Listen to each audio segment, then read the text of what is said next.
There are a lot of comedy podcasts. There's not a lot of sad podcasts. There should be more sad podcasts. That's true. People are always trying to make people laugh, you know? People being like, yeah, just be sad. Fuck that. I don't like making people laugh. Yeah, just like, people go on and they just talk about how shit everything's going on in their life and they're just sad. It's not like making people cry. It's just like them crying. Just a guy crying for an hour and a half. It's just being a bummer. Yeah. That would be a funny fucking podcast to listen to, is just a guy being a bummer. Just like Rickety Cricket from It's Always Sunny. Just hearing him talk just for an hour about like all the horrible shit that happens to him. Yeah, no, I would listen to that. That would be good, because then you'd like listen to it and then you think, you know what? It's not so bad. Hello, everyone, and welcome to the Very Reasonable Pilots podcast. I'm your host, Charles. Along with me, as always, my co-host, our producer, co-pilot, gunner, navigator, orator, and podcasting associate, Jacob Gloth. How you doing today, Jacob? I am swell, Charles. How are you? I am good, Jacob. I have I don't have a TV show for you to listen to today. Okay? Nope, not having them. I have a film, a movie. Oh, a 3-act film with characters that have arcs and such. That's good. It's called Protocol 7, which is the title that you gave me last week. And the title is open-ended to the point to where it can kind of just be about anything, you know? Mm-hmm. So I took that and I ran with it. So it's Charlie, can I interrupt you shortly? Yeah. Is this, yes, please don't tell me that I gave you a vaguely sci-fi title and you're about to pitch me like a family drama about, a woman and her daughter's relationship and how they're trying to reconnect. No, not this time. Okay. It's about a man and his son. Okay? No. This is a vaguely science fiction-y story. It's got horror. It's a little thrillery, but it is a prison break story. You know? That's how we're going, right? So I am going to explain the characters, and then we'll get into the story and what's happening. Because there are a few twists and turns about these characters that we'll just we'll have to deal with as it comes. Our first character, our protagonist, for lack of a better term, Sven, 14. He is a young man in his late teens who is learning to live in this gigantic, massive underground prison. He has no memories of his life before he was arrived in this prison, and he is also, he's naive and young and very shy and anxious, but he does have a good heart, and you can tell that he's a good guy. Our second protagonist is a man by the name of Steven. Steven is a young and ambitious guard who has a soft spot for the prisoners at the prison in which he works. But he also understands his need to follow orders, even though he is beginning to have doubts about whether or not it's a good thing. Whether or not his orders are reasonable, or whether or not he is really in the right in what he's doing. Our third character, Astrid, 12, is a slightly older prisoner who has become experienced at surviving the harsh realities of this prison, which is called the Orchard, is the name of the prison. Oh. And she sort of takes Sven under her wing and sort of comes to care for him, even though his sort of optimistic naivete is at direct odds with her sort of more nihilistic view of existence as a whole, right? Because none of the prisoners have any memory of anything other than the Orchard. Oh. And so they're kind of all a bit, this is their life, this is their universe. Does the guard have memory of outside working there? The guard does have memory of the outside, but they're very surface level memories. He doesn't have a lot of really detailed memories of his life before he was a guard, but he does have some. Allison is a new hire who works in the kitchen and has begun an illicit affair with Steven, the prison guard, following a near fatal fire that burns her arm severely that Stephen saved her from. Now, I'm gonna explain to you the prison. Okay. In order for this to make a little bit more sense.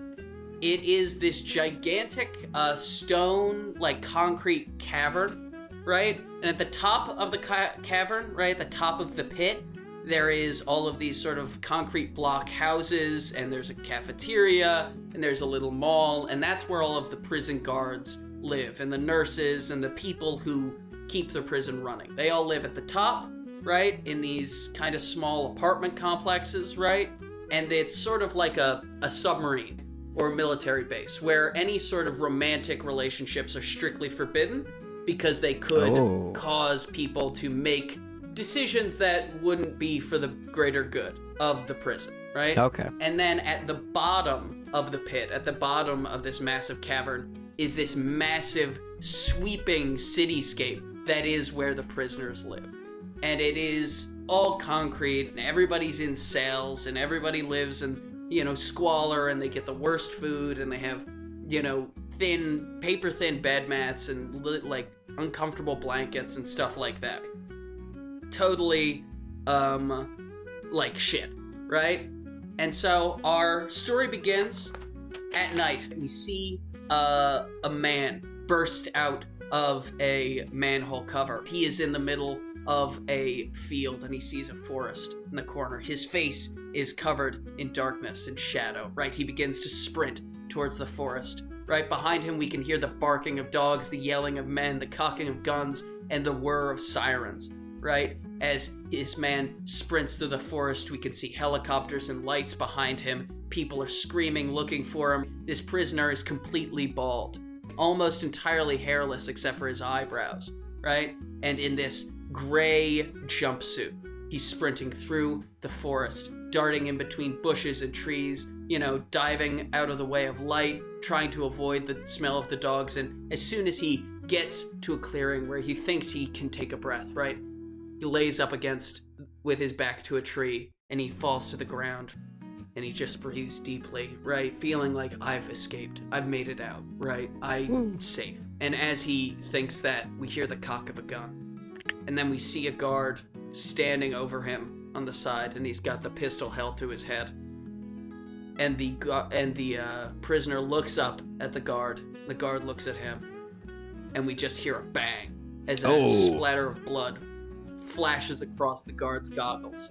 Right, and the guard is wearing a full face mask. Right, match cut of the guard looking down to Stephen looking in the mirror in the morning, right? He splashes water in his face, and he just kind of stares at the mirror with a bit of a 1,000-yard stare for a second. Then he shakes it off, and he gets started on his day. He puts on his guard uniform, right? And he begins walking through the hallways of this sort of just very basic seeming apartment complex. He waves at his neighbors, he says hello, right? And there's Mike, and there's Jessica, and there's all these people. And he goes down, and he sits in the cafeteria, and a waitress with a glove on her hand comes over, and she puts the tray of food in front of him, and you can see it's loaded very high, right, with sausage and eggs and bacon and biscuits and gravy and all this stuff, like all the breakfast food that you could possibly want, right? And then the waitress looks down at him, and they make eye contact, and she winks, and then puts a platter with a cup of coffee down in front of him, right? Stephen winks, looks back up at her and gives her a wry smile, and he picks up his cup of coffee and begins to drink, and he notices a note taped to the underside of the platter, right? He takes the note and he reads, "Meet me in the atrium reactor room at 7. -A." Classic, right? Also known as the sexiest room in the ship, the atrium reactor room.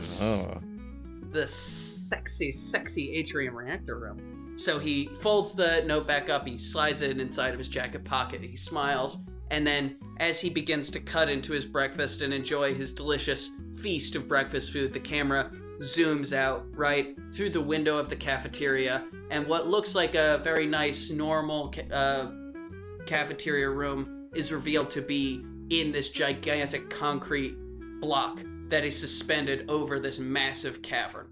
And so the camera zooms out outside, and you get a full look at this block, and then the camera looks down and begins to zoom in on the actual prison itself.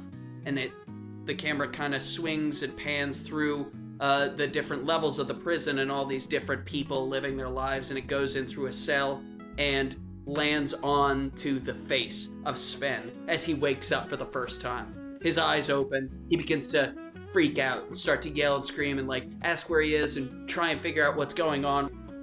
That's when a very bored and elderly looking man kind of like flips through a book, you know, and says, "It's fine, amnesia's normal. None of us know where we are. None of us know who we are. None of us know why we're here."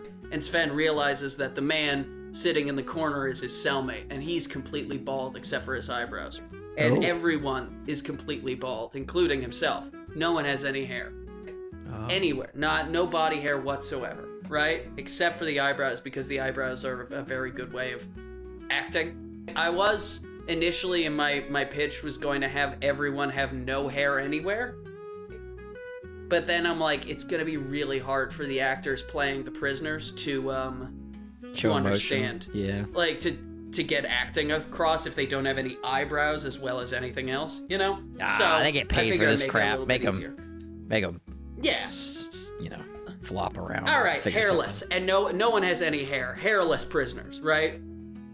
And that's when Bjorn 43, you know, his cellmate begins to explain things. He's like, "See that on your chest, right? On your jumpsuit says Sven 14, right? That's you. We're basically at the bottom of the barrel in this prison, right?" And he begins to explain the prison hierarchy and how there are like regular people living here, and then there's sort of the criminal side of it. There's where people are actually doing like illicit things, and there's prostitution, and there's drugs, and there's gambling, right? And then above that is the Reborn, and that's this sort of pseudo cult that has formed inside of the prison, who believe the prison to be a sort of purgatory, right? And that once you are released from the prison, that's when you'll go to heaven. Because again, none of these people have this is their entire world. I believe it's Socrates who said the allegory of the cave, people who their only experience with the outside world is shadows dancing on the wall of a cave, that will be their entire reality, you know? And that's sort of the same thing that's happening with the Reborn, where they believe themselves to be having died, and now they are in some sort of a purgatory that will shepherd them onto the next, you know, phase of existence, right? And they're explaining that as they're walking to cafeteria, walking to the chow hall. Bjorn is explaining everything, and Sven is kind of looking and nodding and is a little bit confused, but he's like, all right, whatever, when he bumps into the leader of the Reborn. And he's this massive dude. Like, this guy's gonna be played by, like, a wrestler. Like a WWE wrestler. Like, he's huge. You know? Again, completely hairless. And he is just, you know, he's taken aback. Sven's like, "Oh, I'm sorry." And then the leader of the Reborn, without saying a word, like, picks Sven up and throws him into a wall. Shit. And, like, begins to pummel on him. Because he's fresh meat, and he's, you know, insulted the Reborn with his mere presence, right? And as it looks like Sven, you know, is going to get beaten to death within the first 12 hours of being in the prison, which is probably a new record, when Astrid comes in. And Astrid is this kind of a badass criminal lady. She kind of runs an underground thing, and they've got a lot of respect for her. And so the leader of the Reborn, right, after Astrid tells him to stop, right, he calms down and he backs up, and he goes and he hangs out with all the other Reborn. And so Astrid picks Sven up, and Sven is really thankful, and it's like, "Oh, thank you very much. That's so nice of you, blah, blah, blah, blah, blah." And Astrid's like, "That wasn't charity. We're not friends. I didn't do that because I'm nice. I'm recruiting you because I'm always looking for new brewers, right? So either you can brew toilet wine for me, or I can let I don't know what his name should be, right? Just come up with a vaguely Nordic sounding name for the leader of the Reborn. Gunther. I can let Gunther do with you what he pleases." And so Sven kind of forcibly is made to become a toilet wine brewer for Astrid. And so he kind of shakily nods his head and is like, oh, okay, that's fine, right? Cut to Steven is putting down another riot in the prison. He is using ultra violence to do it. We just see Steven beating prisoners up with a baton, and he's like, his armor is kind of dinged up and a little beat up, and he's got maybe a cracked glass, but he along with the rest of his prison guards quell the riot, and then he goes up and he meets Allison, and they have a nice little date in the atrium reactor room, and then they make sweet tender love on the cold laminate floor of this horrific concrete prison, right? And after they finish, right, they're holding each other, laying on top of a blanket, and they both start to talk about what they're gonna do when they get out. When they finish their stint working here and they get their pensions and they can leave. Like, what are we gonna do next, right? And they're both talking about traveling and where they want to go and all this stuff. And Steven talks about how he wants to go to London. He's never been, and he's always wanted to go, right? After finished brewing his first batch of prison wine, Astrid comes to inspect it. She has a sip, and she is impressed. She's like, this is pretty good for your first time out. Get it to me, right? And when people work for me and when people do a good job working for me, they're rewarded. You know, I don't just threaten people. I reward people as well. So here. And she gives him a copy of a waterlogged, kind of messed up, missing pages copy of Great Expectations. Right? Okay. And so Sven, then we kind of do this montage of Sven. He's reading Great Expectations, and he's really annoyed because the last, chapter of Great Expectations is missing, you know?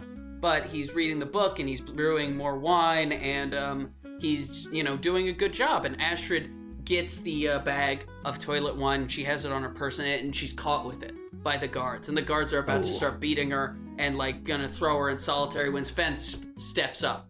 That's mine. It's not hers. It's mine. Just, I asked her to hold it for me, but it's my wine. Just, it's fine. Just whatever.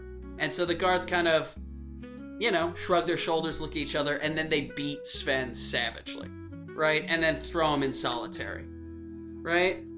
And Allison and Steven are holding hands, in secret and private, and then they make it back to their little hideaway where they date, right, at the atrium reactor room. And that's when Allison and Steven, they both confess that they love each other. I love you, and it's really beautiful. And then they bang on the floor of the reactor room again.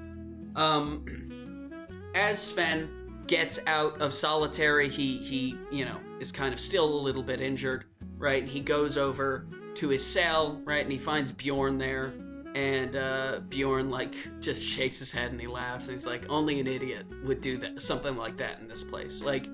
Listen, kid, I like you, but I don't like you that much. I don't like anyone that much. Only an idiot puts themselves in danger for someone else in this place, right? And Sven kind of goes yeah, I'm getting that. He sits down and he opens his copy of Great Expectations to read it, and he finds a note, inside the book, and he opens the note and says, meet me in the supply closet on level C-A. Right? And so he kind of is a little taken aback, and he goes down there to meet Astrid, right? And up until this point, Astrid has been kind of rude and unfriendly and just very much straightforward with him. She, he got the impression that she didn't like him very much, right? And they meet, and Sven is kind of worried, right? Is she gonna punish me? Am I gonna get beat up? Is she gonna kill me? What's gonna happen, right? But I have to know. And if I don't go now, right, I know something bad's gonna happen. So he goes down to meet her, and he begins to apologize and say, I'm sorry, and she grabs him and kisses him. And he's like, what? And she explains that that's the first and only time anyone's ever been selfless to her in this place. And she kind of finds the ability to trust him. And then they make love in the supply closet, right? And it's kind of it's a purely physical thing. This isn't like she's in love with him or anything like that. It's just like, I've been in here for years, and you're the first person I've met in this place that I can even remotely trust. So I'm gonna, blow off some steam.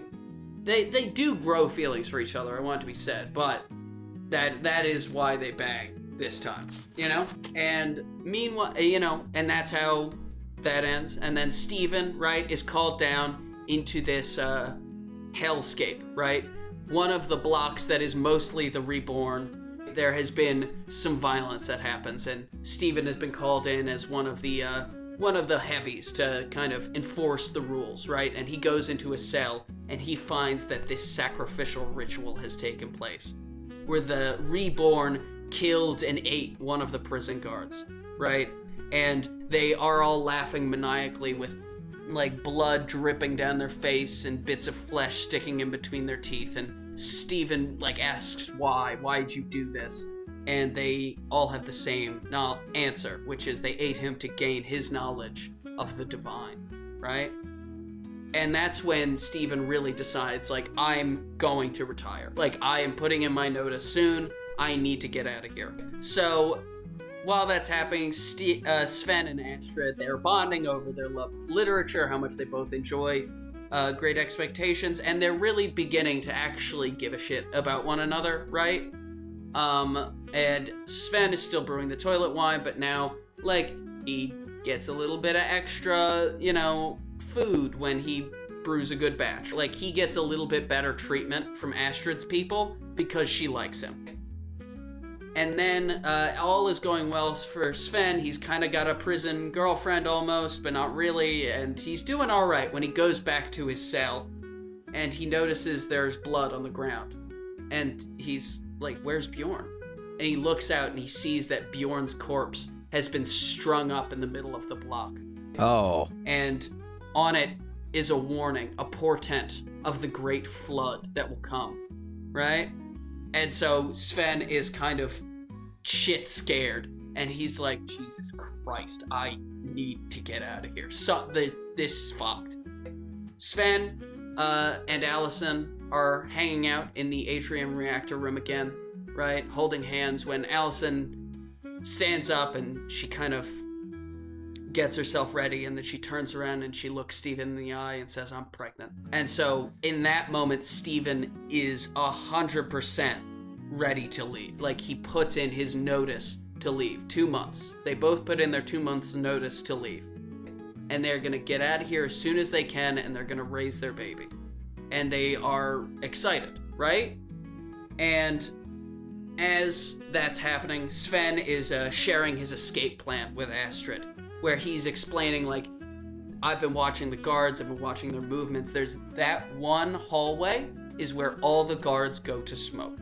Every time I see a guard take a cigarette out of his jacket, he'll let another guard know he's going down there to smoke. Now, every single room in this prison has a smoke alarm and a camera.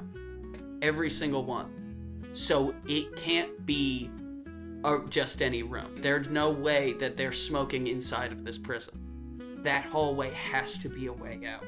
It has to be an access port to the surface or something like that, right? Because Sven is a smart guy and he's figured out that they're underground. And so he explains his escape plan, and Astrid is angry. It pisses her off. She's like, no, I'm not doing this. I don't want any part of it. It's safer here. We're not putting our lives on the line to escape. We can just live here fine. I've lived here for 5 years. I'm fine. I'm not trying to escape. And so they kind of have a pseudo breakup. Oh. And so that's how it goes. And then we cut to the leader of the Reborn, Gunther, right? And we can see him, we could hear the beat of war drums, and we can see him taking grease paint and blood and rubbing it on his hand and then painting it on his face. And we could see him beating his chest, and he starts to call to all of the Reborn as they are like preparing for combat, and Gunther is rallying all of the Reborn together, right? And they are going to, they're not going to escape, they're going to take over the prison, right? And that's when this massive riot breaks out, and Steven has to go down with the rest of his crew to quell the violence, right? To stop this riot from continuing. And so it's this massive fight between all of these like armored guards with shotguns and batons and shit, and like hundreds of prisoners all covered in blood and grease and paint, and they're all got their shirts off, and there's people playing drums, right? Like, and it's, you know, prison drums. So they took buckets and they took shirts and they like bet, you know, it's not like really good drums. And they're like, they've got like bed posts and like pieces of metal that they've sharpened, and this has obviously been in the works for weeks now, right? And so he is in this massive fight, and he's knocked out and left unconscious, right, underneath of a dead body of his friend, right? And that's when Sven is woken by Astrid as she, you know, like hears all this violence and sees all of these, you know, guards coming, and she can tell something bad is happening. And she, you know, grabs his hand, and he's kind of like, what? Why'd you change your mind? And she says, for the first time, I love you. Like, I love you. We need to go. That's why I was scared. I didn't want you to get hurt, right? And so they start to run into the smoke and the fire and the violence of this prison break in order to escape, right? In order to get to the escape route. Meanwhile, Steven awakens. He finds himself underneath the corpses of his fellow men, and he pushes himself out of the corpses, and he goes upstairs, right? Meanwhile, the prison's on fire. There's fire everywhere. These cascading walls, towers of flame are everywhere all over this prison. And so he gets up, and he goes upstairs up to the top floor where Allison is, and he's like, we have to get out of here. But as he gets up, he is stuck in the elevator. The elevator's trapped, right? And it's these wire fences that that are closed, right? And they're latched closed, and they can't open. They have to be opened by the machine.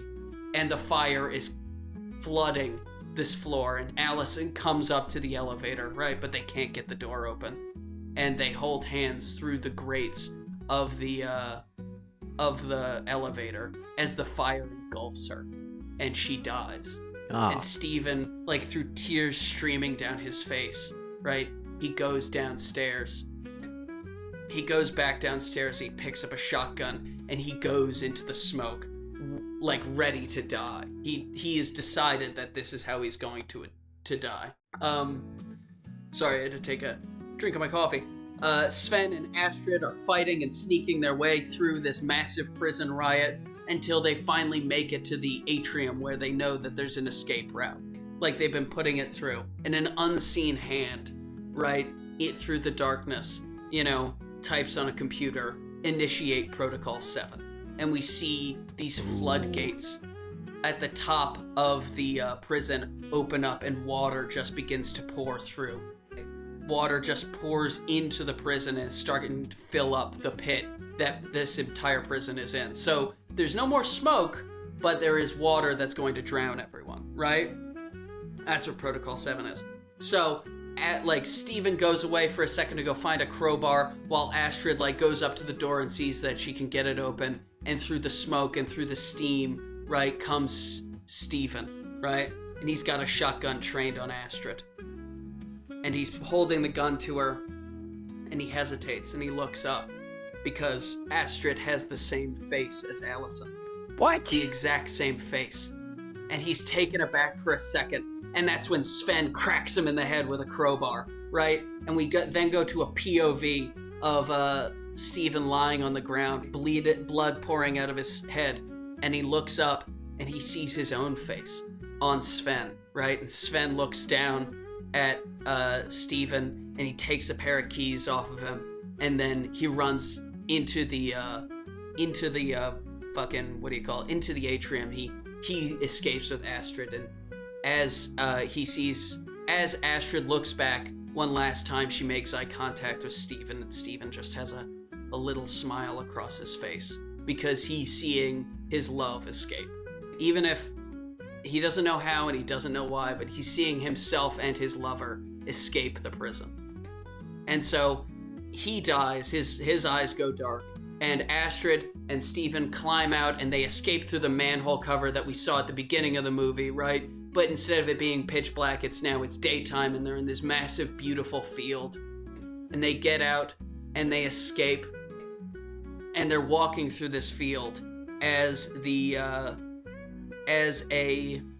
Allison's voice reads out the final section of Great Expectations.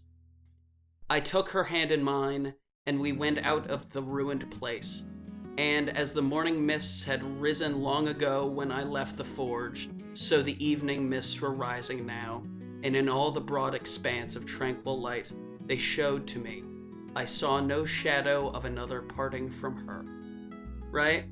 So that's the final paragraph of Great Expectations, which is being narrated over their escape. We see them walking through the fields and they're holding hands, and it's beautiful rays of sunshine just pouring across their face, right? And then we pull back onto a CCTV camera, right? Oh. And we see people who look exactly like Allison and Steven, right? But they're these like really rich kind of older people, and they've got rings and jewelry, and they say, "Oh, look at that. Even our clones fall in love. Isn't that beautiful, sweetheart?" And then they hold hands and they kiss, and then both of them press a button, and we can see just in the CCTV camera, Sven and Astrid fall to the ground dead. Protocol 7. That's the end of the movie. Any questions? Any questions, boys, girls, theys, and thems? Huh? Okay, Jake? So everybody's a clone of rich people in the place? Yes, exactly. Everybody's a clone of rich people. That's why it's called the Orchard, is because the rich people use these clones in order to like get their organ transplants, basically. So like and like hair transplants and stuff like that. That Michael Bay movie, The Island. Exactly, The Island. Yeah, it's like that, but better, hopefully. Yeah, that movie. The beginning of that movie was great. The end of that movie was not so good. The middle wasn't that good either. But this is good. I like this. You gotta prolong the island, the mystery, because that's the neatest part. How are you going to make it so that we don't realize the clone, that Allison and Steven are Astrid and Sven? That's kind of the job of, that's also why they're completely hairless, because it's kind of hard to tell who somebody is when they don't have any hair. And we'll probably do a little bit of makeup wizardry, like fake noses and stuff, so that they're similar enough, but also different enough, Just trying to think. Because also, you could have the reveal be that the Steven and Allison stuff is happening before the Sven and Astrid stuff, Like, that could be the twist. So we're not going to try and keep it too different.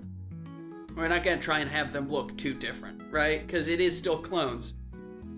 But basically, there's a massive cabal of rich and powerful people who have created this gigantic clone farm / prison that they have, originally they had it be, staffed by just people, but they found it a lot easier to have the clone farm be staffed by clones themselves. And so they found that it made it a lot easier to keep the clones happy if they had a little bit of memory, right? And so that's why the clones in the prison have no memories, because they don't care if they're happy or not. But the guards and the staff have a little bit of memory. I guess something that may be useful is if there was some sort of there was face paint or something, maybe the guards, not completely covering your face, but patterns or something, maybe prisoners, or they like to, they do some sort of face paint on their face. So when Sven wakes up, first wakes up, the old man has already detailed something on his face, so that helps hide it a little bit. Mm-hmm. And maybe the guards could do a similar thing. That could be good. But so different enough just to help hide it more. And the hair definitely obviously helps with that too, because obviously somebody without hair with hair would be clear. You'd have to make sure you picked like no-name actors and actresses, because if I see Brad Pitt with hair and Brad Pitt without hair, I'm going to know it's Brad Pitt. But if you do that with somebody else, I might not know. Exactly. They'll have to be young. They'll have to be like young enough that like they don't have like distinct wrinkles or something. You know, people with like plain enough faces that you might not be able to tell. Yeah. And they're actors. They should be able to do a different voice or something distinct. Yeah, exactly. I don't think it'd be that hard. Yeah. If people can't tell Clark Kent is Superman, then people can do that. Yeah, everybody that all the guards have bangs and glasses. Exactly. That'll really confuse people. I like it. I thought that was a fun show. I didn't know what was happening until the very end, so that's always a good thing with a mystery. I had some inklings. Yeah. But mystery. It didn't all connect until the end, which is good. Yeah. That's what you want. I was trying to make the love story sort of like opposite, right? So when Allison and Steven decide that they're going to be together and they're going to have a child, that's at the same moment that Sven and Astrid kind of break up almost, you know? Yeah. So but they end up together, whereas Allison and Steven die separately, you know? Oh, I just thought, obviously, you've already fixed the problem that I was talking about, or maybe, I don't know if you intended this. You could simply just have, like, the older Allison and younger, or older Astrid, younger Allison, but it's still clones, it's just older and younger versions of the same person. So you could do makeup to make them look older and younger. I didn't even think about that. I mean, you obviously, like, kind of already put that in there, but it just didn't connect until now for me. Yeah, but, you know. It was fun. It was fun to kind of work everything together. And I'm really lucky that last paragraph of Great Expectations works for that, like, moment. Now, the question is, Charlie, you know? Did you just randomly pick Great Expectations and then you're like, fuck, yes. All right, let's hope the last paragraph works? Is that really well, what happened? Like, I thought Sven would like Great Expectations because it's all about, like, going past your station, like getting above where the world thinks you should be, you know? Like, that's the story that Pip does throughout the book, is he, like, moves up through society, and that's what Sven wants to do, is he wants to move up, right? And, like, move past being a prisoner into being free. So I thought that was kind of good thematically, and then I just Googled last sentence of Great Expectations, and it worked. So I was like, you know what, fucking A, man. Nice. That's pretty Love good. to see it. Love to see it. Yeah.